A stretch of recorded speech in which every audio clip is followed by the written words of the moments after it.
Ancienne base aérienne canadienne de l'OTAN d'après la guerre. Retour presque un an après y avoir été la première fois. Donc il s'agit d'une ancienne base de l'armée de l'air canadienne, établie par l'armée canadienne avec l'accord du gouvernement français pour faire face à la menace soviétique. Donc je me trouve ici dans la tour de contrôle de la base, l'ancienne tour de contrôle, avec vue sur les pistes, où il y a quelques blindés abandonnés qu'on va aller voir de plus près, bien sûr, moi et Vivi. Donc je vais donc redescendre.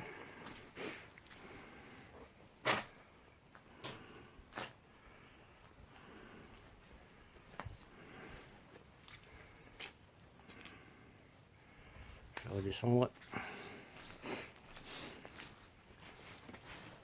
Donc tout ça c'est à l'abandon, hein. En principe c'est strictement interdit d'y pénétrer. Mais aujourd'hui on est 31 décembre. Donc on en a profité.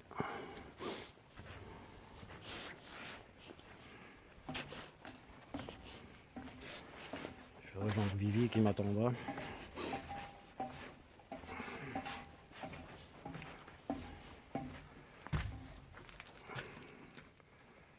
Ancien hangar où étaient entreposés quelques avions.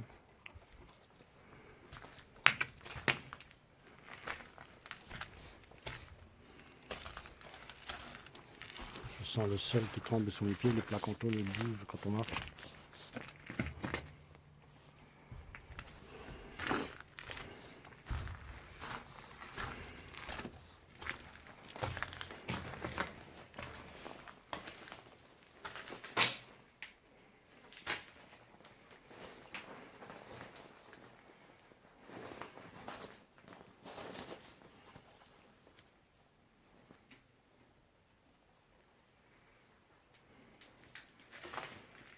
C'est donc l'ancienne tour de contrôle des pistes d'atterrissage et de décollage des chasseurs canadiens.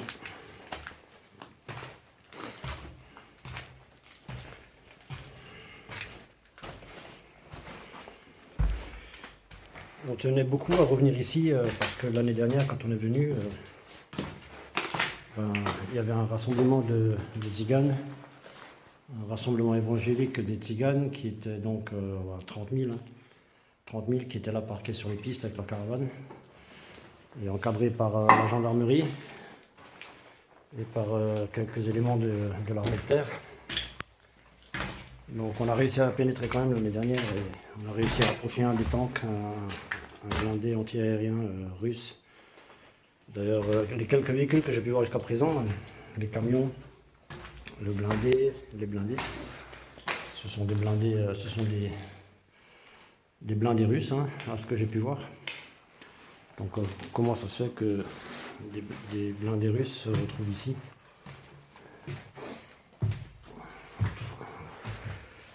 Si quelqu'un a des explications à me donner, je suis preneur. Voilà, je vais donc sortir de la tour de contrôle. Et sur ce, je vous laisse. À bientôt.